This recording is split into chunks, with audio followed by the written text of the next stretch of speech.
Bulletin का बाकायदा आगाज करेंगे और सबसे पहले आपको बताएं कि मजहबी जमात का काफिला लाहौर से निकल गया। 4 रोज से बंद सड़कें खुल गईं। ट्रैफिक मामूल के मुताबिक रवा दवा। मुल्तान रोड का रास्ता सवनाबाद मोड़ से स्कीम मोड़ तक ट्रैफिक के लिए खोल दिया गया। तो आपको बता रहे हैं मजहबी जमात का काफिला लाहौर से निकल चुका है। 4 रोज से बंद सड़कें खुल गई हैं। इस वक्त क्या सूरत हाल है शहर में, जानेंगे। हसन खालिद हमारे साथ मौजूद हैं। हसन खालिद, बताइएगा। मैं इस वक्त मौजूद हूँ समनाबाद मोड़ के इलाके में। गुज़श्ता 4 रोज से मजहबी जमात जो है वो मुल्तान रोड के ऊपर स्कीम मोड़ के करीब एहतजाजी धरना दिए हुए थे, जिसकी वजह से शहर के मुख्तलिफ मकामात के ऊपर ट्रैफिक का निज़ाम जो है वो दरहम बरहम था और ट्रैफिक के लिए कई रास्ते जो है वो बंद थे। गुज़श्ता 2 रोज से शहर के दाखिली रास्तों के साथ साथ शहर के हाटा लाहौर से इस्लामाबाद की तरफ रवाना होना था, तो इसलिए मोटरवे के साथ साथ जो शहर के मुतअद्दिद दाखिली रास्ते थे उनको भी कंटेनर्स लगाकर बंद कर दिया गया था। लेकिन आज सूरत हाल जो है वो अब बेहतर हो गई है। शहर के तमाम दाखिली रास्ते जो हैं वो खोल दिए गए हैं। बिलखसूस मुल्तान रोड का जो ये इलाका था समनाबाद मोड़ से टूवर्ड यतीमखाना, फिर बैटरी स्टॉप और फिर यतीमखाना, ये वो इलाका था जो कि गुज़श्ता 4 रोज से एहतजाजी धरने की वजह से बंद था। लेकिन अब ये रास्ता भी कंटेनर्स हटाकर खोल दिया गया है और मामूल के मुताबिक ट्रैफिक जो है वो रवा दवा है। अगर इसी तरह बात करूँ Chauburji, MA college, secretariat, jail road, mall road, तो वहाँ भी ट्रैफिक जो है वो मामूल के मुताबिक जो है वो चल रही है। और बात करूँ शहर के खारजी रास्तों की, तो मोटरवे भी बाबू साबू से आम ट्रैफिक के लिए बंद थी, जबकि वहाँ भी अब मोटरवे को आम ट्रैफिक के लिए खोल दिया गया है। जो ट्रैफिक डाइवर्शंस लगाई गई थी उनको भी हटा दिया गया है। और अब लाहौर शहर से जो मजहबी जमात का काफिला था, चूँकि अब वो लाहौर शहर से बाहर निकल चुका है और जिसकी वजह से लाहौर शहर के अंदर जितने भी रास्ते बंद किए गए थे, जितनी भी ट्रैफिक पुलिस की तरफ से डाइवर्शंस लगाई गई थी, उन तमाम तर डाइवर्शंस को हटाकर अब ट्रैफिक जो है वो मामूल के मुताबिक रवा दवा है। बिलखसूस मुल्तान रोड का ये जो इलाका था स्कीम मोड़ से समनाबाद मोड़ तक, इस इलाके को भी अब खोल दिया गया है और ट्रैफिक मामूल के मुताबिक रवा दवा होने पर जो जिंदा दिलाने लाहौरी हैं उन्होंने भी सुख का सांस लिया है, क्योंकि गुज़श्ता 4 रोज से शहरी खासे परेशानी में मुब्तला थे, क्योंकि उनको कई घंटे लग जाते थे अपने मंजिल की तरफ पहुंचने के लिए। लेकिन अब चूंकि ट्रैफिक मामूल के मुताबिक अब चलना शुरू हो गई है, तो शहरी भी जो है वो भी खुश दिखाई दे रहे हैं। और सिटी ट्रैफिक पुलिस की तरफ से भी बताया जा रहा है कि जो कंटेनर्स थे, तमाम तरह कंटेनर्स अब हटाकर वो सड़कों के साइड पे कर दिए गए हैं। अब लाहौर शहर में वो शहर के मामूल पर आ चुके हैं और शहरियों के लिए ये एक रिलीफ है। बहुत शुक्रिया, हसन खालिद हमारे साथ मौजूद थे, हमें तफसीलन अपडेट कर रहे थे। CCPO गुलाम महमूद डोगर गंगाराम और सर्विसेज अस्पताल पहुंच गए। DIG ऑपरेशन सुहेल चौधरी भी CCPO के हमरा। CCPO ने मुजाहिरे के दौरान जख्मी अहलकारों की इयादत की। गुलाम महमूद डोगर ने जख्मी अहलकारों को फूलों के गुलदस्ते पेश किए। स्टार खान हमारे साथ मौजूद हैं, उनसे जानेंगे। स्टार खान, बताइएगा इस हवाले से। डोगर ने गंगाराम सर्विसेज और न्यू अस्पताल के दौरे किए। इस मौका पर DIG ऑपरेशन सुहेल चौधरी और SSP एडमिन गुलाम मुबशिर मेकन भी उनके हमरा थे। सरबराह लाहौर पुलिस ने मुजाहिरे के दौरान जख्मी होने वाले अहलकारों की इयादत की, उनको फूलों के गुलदस्ते पेश किए और मरी इमदाद के तौर पर उनको चेक भी पेश किए। इस मौका पर गुलाम महमूद डोगर ने मुतासरा पुलिस अहलकारों के लवाहिकीन से भी मुलाकात की और उन्हें यकीन दहानी करवाई कि उन जो जख्मी पुलिस अहलकार हैं उनको बेहतरीन तिब्बी इमदाद फराहम की जाएगी। जी, बहुत शुक्रिया स्टार खान। जुनूबी लाहौर की आबादी को बड़ा सीवरेज सिस्टम देने का तरजीही मंसूबा। वेस्टवुड कॉलोनी ठोकरता मोहलनवाज शाहकाम चौक तक सीवरेज डालने का मेगा प्रोजेक्ट तैयार कर लिया गया। मंसूबा फौरी शुरू करने के लिए 2 अरब 91 करोड़ मांग लिए गए। MD वासा सैयद जाहिद अजीज ने समरी वजीर आला पंजाब को इरसाल कर दी। मेगा सीवरेज मंसूबे की 100% फंडिंग की इस्तदा की गई है। तो आपको बताएं कि जुनूबी लाहौर की आबादी को बड़ा सीवरेज सिस्टम देने का ये तरजीही मंसूबा है। वेस्टवुड कॉलोनी ठोकरता मोहलनवाज शाहकाम चौक तक सीवरेज डालने का मेगा प्रोजेक्ट तैयार कर लिया गया है। दुए नायाब हमारे साथ मौजूद है, उनसे मजीद डिटेल्स जानेंगे। दुए नायाब, आगाह कीजिएगा। जी बिल्कुल, लाहौर शहर के अंदर जुनूबी अगर लाहौर की बात की जाए जहाँ पे ठोकर से आगे मोहलनवाल तक मुतअद्दिद रिहायशी स्कीमें तो बना दी गई हैं, लेकिन प्रॉपर जो वासा की सीवर लाइन है जिसे एक major sewer line, conduit sewer line कहते हैं, वो मौजूद नहीं थी। इस हवाले से वासा ने बाकायदा वज़ीर आला से मंजूरी ली थी और इस स्कीम को जो है वो रवां माली साल में शामिल भी कराया गया था। लेकिन अब MD वासा सैयद जाहिद अजीज़ की जानिब से वेस्टवुड कॉलोनी ठोकर से लेके मोलनवाल स्कीम तक एक तवील सीवर लाइन डालने के लिए बाकायदा फंडिंग जो है 100% उसकी जो जारी करने की इस्तदा की गई है और इस हवाले से समरी वज़ीर आला पंजाब को अरसाल कर दी गई, जिसमें 2 अरब 91 करोड़ रुपए की खतीर रकम जो है वो मांगी गई है।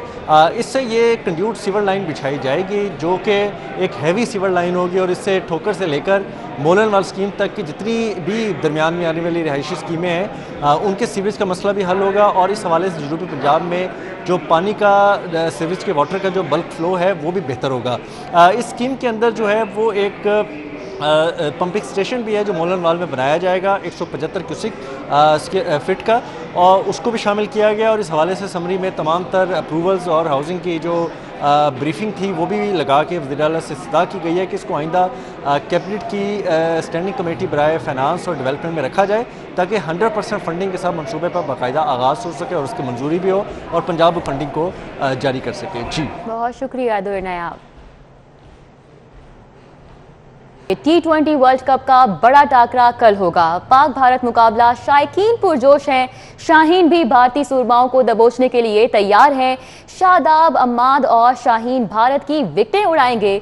बाबर आजम, रिजवान, प्रोफेसर और शोएब मलिक छक्के छुड़ाने को तैयार हैं। इस मैच को लेकर शायकीन का जोशो वलवला इस वक्त उरूज पर पहुंचा हुआ है। 24 घंटे में ये मैच होने जा रहा है। इस हवाले से शायकीन क्या कहते हैं आपको दिखाते हैं।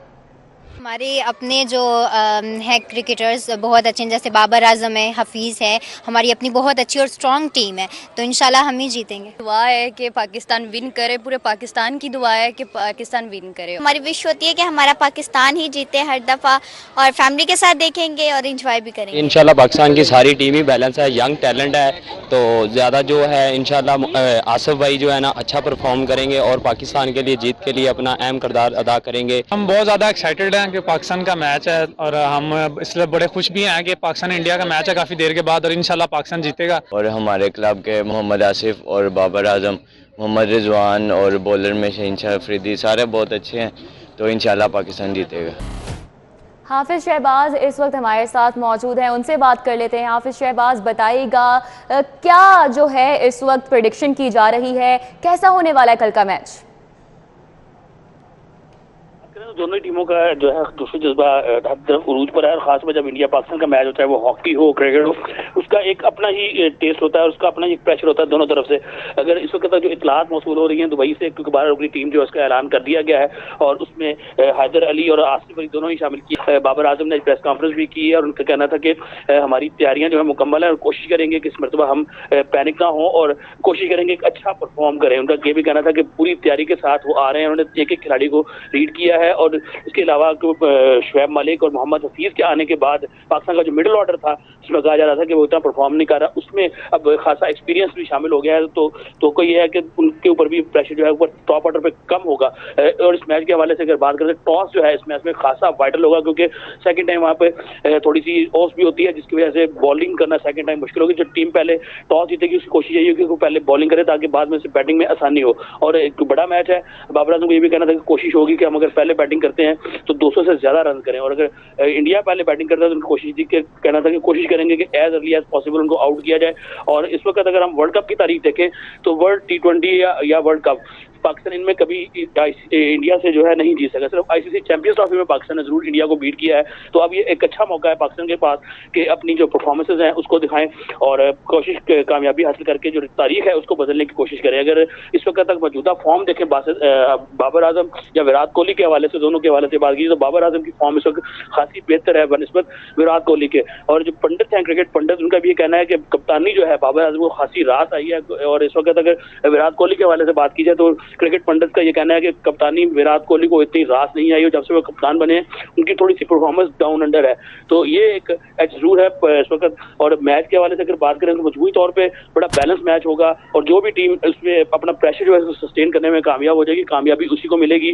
जहां तक शायकीन क्रिकेट के हवाले से बात है तो शायकीन क्रिकेट दोनों जन से बड़े पुरजोश हैं। जब कल ये मैच शुरू होगा तो हम ये देखेंगे कि हर तरफ जो है सुनसान सन्नाटा होगा क्योंकि लोग अपने टीवी स्क्रीनों के सामने बैठकर ये मैचेस देखेंगे और मुख्तलिफ किस्म की जो इंतजाम भी किए जा रहे हैं। जैसा हम देखते थे जब भी पाक भारत मैच होते हैं तो ऐसा ही होता है। और इस वक्त जो कशीदगी है दोनों बॉर्डर्स के ऊपर, उसको लेकर भी इस मैच में खासी टेंशन जो टीमों के हवाले से है कि उनकी कोशिश होगी कि वो अच्छा परफॉर्म करने की कोशिश करें। जी अच्छा हाफिज शहबाज, तो इस वक्त हमारी टीम के पास सबसे ज़्यादा प्रॉमिसिंग प्लेयर कौन से हैं जो कि जीत को यकीनी बना सकते हैं? कौन से फेवरेट प्लेयर्स हैं इस वक्त हमारे पास? देखें, बाबर आजम और मोहम्मद रिजवान इस वक्त पाकिस्तान के दोनों सबसे इनफॉर्म बैट्समैन है और दोनों ने इस वक्त अगर पूरा साल देखें जो ये गुजर रहा है इसमें दोनों की परफॉर्मेंस इस वक्त वर्ल्ड वाइड टॉप पर है। इसके साथ साथ फखर जमान जिन्होंने आईसीसी चैंपियंस ट्रॉफी में भारत के खिलाफ बड़ी शानदार सेंचुरी स्कोर की थी, उनसे बहुत सी तवक्कुआत वाबस्ता है। इसके अलावा अगर हम थोड़ा सा नीचे जाएं तो इस वक्त आसिफ अली हैं पाकिस्तान के जो हार्ड हिटिंग बैट्समैन है, उनसे बड़ी तवक्कुआत है क्योंकि आसिफ अली अब तक अपने टैलेंट के मुताबिक इंटरनेशनली इतना परफॉर्म नहीं कर सके, तो तवक्को ये है कि उनसे बड़ी कारकर्दगी की तवक्को की जा रही है। इसके साथ साथ शुएब मलिक और मोहम्मद हफीज का मिडिल ऑर्डर में होना वो बड़ा इंपॉर्टेंट है पाकिस्तान के लिए, क्योंकि शुएब मलिक और मोहम्मद हफीज इस टीम में सबसे ज्यादा इंडिया के खिलाफ खेलने का एक्सपीरियंस रखते हैं। मोहम्मद शुएब मलिक के हवाले से बात करें तो वो वाहिद इस वक्त प्लेयर है वर्ल्ड वाइड। जी बहुत शुक्रिया, हाफिज शहबाज हमारे साथ मौजूद थे, हमें तफसीलन आगाह कर रहे थे। अभी आपको बताएं, लाहौर समेत सूबा भर में कोरोना वैक्सीनेशन का हदफ हासिल नहीं हो सका। फंड्स ना अमला। बोखलाहट में महकमा प्राइमरी हेल्थ ने 25 अक्टूबर से बगैर तैयारी घर घर वैक्सीन लगाने की मुहिम का ऐलान कर दिया। महकमा प्राइमरी हेल्थ की जानिब से लाहौर समेत सूबे भर में कोरोना से बचाव की वैक्सीनेशन का हदफ हासिल नहीं किया जा सकेगा। सूबे भर में 47% अफराद को कोरोना वैक्सीन की एक खुराक, सिर्फ 20% अफराद अब तक कोरोना वैक्सीन की 2 खुराकें लगवाई जा सकी हैं। महकमा प्राइमरी हेल्थ ने अब बोखलाहट में 25 अक्टूबर से घर घर जाकर कोरोना वैक्सीन लगाने का ऐलान किया है। इसके लिए ना फंड्स हैं और ना ही अमला मुयस्सर है। तमाम अजला के सीईओज हेल्थ को घर घर जाकर वैक्सीनेशन के लिए अमले की भर्ती, एंड्रॉयड टैबलेट खरीदने समेत ट्रांसपोर्ट का बंदोबस्त करना नामुमकिन टास्क दिया गया है। सीईओ हेल्थ को 21 अक्टूबर को मरासला इरसाल करके 25 अक्टूबर तक अपने वसाइल से तैयारी मुकम्मल करने का कहा गया है। विफाकी हुकूमत ने सुई गैस की तरक्याती स्कीमों पर ताहुक्म सानी पाबंदी आयद कर दी। पाबंदी के बायस घरेलू सारिफीन को गैस कनेक्शन भी नहीं मिल सकेगा। नोटिफिकेशन के मुताबिक सुई नदरन गैस कंपनी के सिस्टम पर कुदरती गैस की कमी की वजह से कंपनी के तमाम रीजनल दफातर में अवामी फलाह के मनसूबों पर पाबंदी लगा दी गई है। सुई नदरन गैस कंपनी ने जारी तरक्याती स्कीमों पर फौरी तौर पर काम रोक दिया है, जबकि नई स्कीम्स पर भी अमल दरामद नहीं किया जाएगा। स्कीम्स पर पाबंदी की वजह से घरेलू सार्फिन को गैस कनेक्शन भी नहीं मिल सकेगा। ज़राए के मुताबिक सुई नदरन गैस कंपनी ने पुराने सिस्टम पर मजीद कनेक्शन देने के लिए वजारत पेट्रोलियम से हिदायत मांग ली हैं।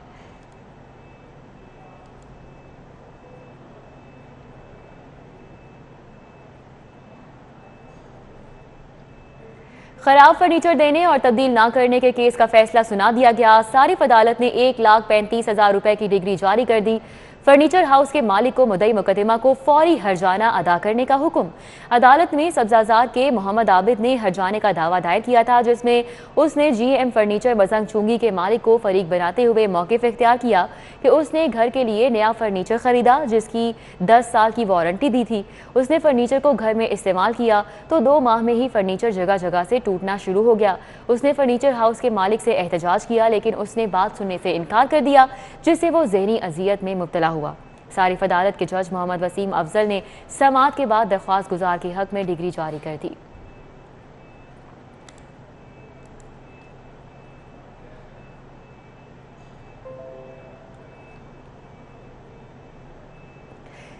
सेशन अदालत आला अफसरान को ब्लैकमेल करने वाली यूट्यूबर खातून की दरख्वास्त जमानत पर समाअत हुई। अदालत ने मुलजिमा की दरख्वास्त जमानत वापस लेने की बुनियाद पर खारिज कर दी। मुलजिमा के वकील की जानिब से अदालत में मौक़िफ़ इख्तियार किया गया कि कुछ कानूनी नुकात के बायस दरख्वास्त वापस ले रहे हैं। गुज़िश्ता समाअत पर मुकदमा मुद्दई के वकील ज़ैन अली कुरैशी ने वकालतनामा जमा करवाया था। अदालत ने हिना महमूद की जमानत पर फरीकैन वकला को दलाइल देने के लिए आज तलब किया था। एडिशनल सेशन जज राय यासीन शाहीन ने मुलजिमा की दरख्वास्त पर समाअत की। वकील सफाई ने मौक़िफ़ इख्तियार किया कि साइला मुलजिमा हिना महमूद के खिलाफ झूठी FIR दर्ज की गई। सुंदर पुलिस का शादी के फंक्शन में डांस पार्टी पर छापा, फौहश डांस, नाजेबा हरकत और हवाई फायरिंग करते हुए 10 मुलजिमान को गिरफ्तार कर लिया गया। मशहूर डांसर महक मलिक भी परफॉर्मेंस के दौरान गिरफ्तार कर ली गई। पुलिस के मुताबिक हवाई फायरिंग के इतला पर मोहलनवाल में एक डेरे पर छापा मारा गया। शादी की तकरीब में फौहश डांस के साथ साथ शराब नोशी की जा रही थी, जिस पर मुलजिमान को गिरफ्तार किया गया। गिरफ्तार मुलजिमान में महक मलिक, असगर अरसलान और मोहम्मद अहमद वगैरह शामिल हैं। मुलजिमान के कब्जे से हवाई फायरिंग में इस्तेमाल होने वाला असलहा और शराब की बोतलें भी बरामद हुई हैं। पुलिस ने मुलजिमान के खिलाफ हवाई फायरिंग, शराब नोशी, साउंड सिस्टम एक्ट समेत दीगर दफात के तहत मुकदमा दर्ज कर लिया है। पंजाब हुकूमत की 15 रोज़ा स्पेशल सफाई सुथराई मुहिम डिप्टी कमिश्नर लाहौर मोहम्मद उमर शेर चट्टा की हिदायत पर assistant commissioner model town Zeeshan Nadeem ने गुरु मांगट रोड पर बिल्डिंग मटीरियल रखने वाले 9 अफराद को हिरासत में ले लिया। डीसी लाहौर उमर शेर चट्टा ने गुज़िश्ता रोज गुरु मांगट रोड पर बिल्डिंग मटीरियल पड़ा होने पर सख्त बरहमी का इजहार किया था।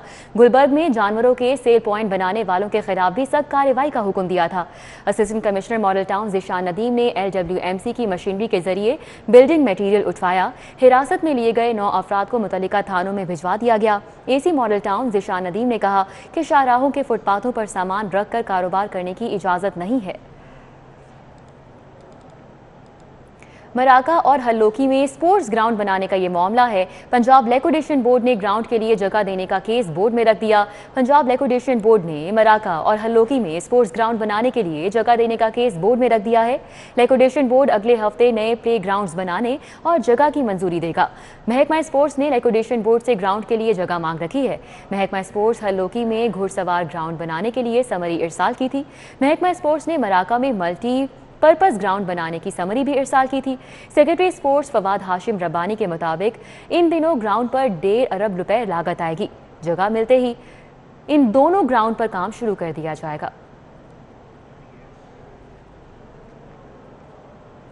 अभी आगे बढ़ें और आपको बताएं, वफाकी वज़ीर तालीम शफकत महमूद का Pakistan institute of fashion design का दौरा। शफकत महमूद ने इंस्टीट्यूट के 11वें इजलास में बतौर डिप्टी चेयरमैन शिरकत की। Pakistan institute of fashion design के सेनेट के 11वें इजलास में secretary commerce Mohammad Saleh Ahmad Farooqui, Mian Kashif Ishfaq, vice chancellor professor Hina Tayyaba Khalil, Gohar Ejaz Ahmad Farooq और प्रोफेसर असगर जैदी ने ऑनलाइन शिरकत की। Vice chancellor professor Hina Tayyaba ने नए मुंतखब होने वाले मेंबरान का इस्तकबाल किया। सेनेट के इजलास में इंस्टीट्यूट के तालीमी, माली और इंतजामी उमूर पर तबादला ख्याल किया गया। इजलास में इंस्टीट्यूट के सालाना बजट 2021-22 की मंजूरी भी दी गई। इजलास में मुलाजमीन की मुस्तकिली के हवाले से भी तबादला ख्याल किया गया। मुलाजमीन की बेनिफिट स्कीम का भी जायजा लिया गया। इजलास में इंटरनेशनल मेंबरशिप के हवाले से भी बातचीत की गई।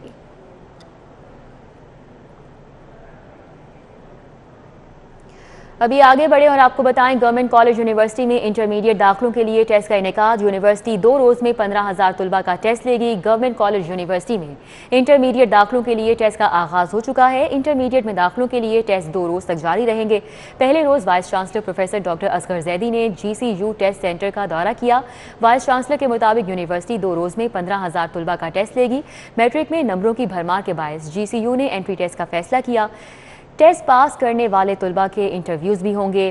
टेस्ट और इंटरव्यूज़ का मकसद बेहतरीन तलबा को मेरिट पर एडमिशन देना है।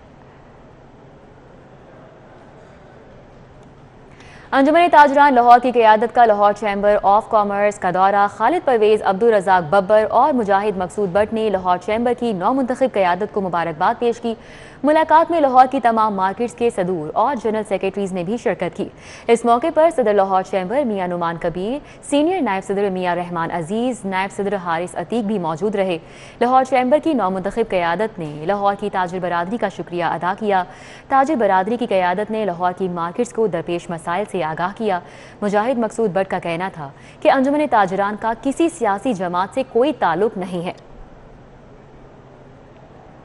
लाहौर आर्ट्स काउंसिल के अलहमरा आर्ट सेंटर और अलहमरा कल्चरल कॉम्प्लेक्स के कमर्शियल स्टेज ड्रामों को भी खोल दिया गया है। कल से ड्रामा हॉल्स में कमर्शियल स्टेज ड्रामे नुमाइश पजीर होंगे। कोरोना लॉकडाउन के बायस Alhamra art centre, mall road और अलहमरा कल्चरल कॉम्प्लेक्स के ड्रामा हॉल्स में कमर्शियल स्टेज ड्रामे बंद कर दिए गए थे। न्यूज़ स्टूडियो से फिल वक्त इतना ही।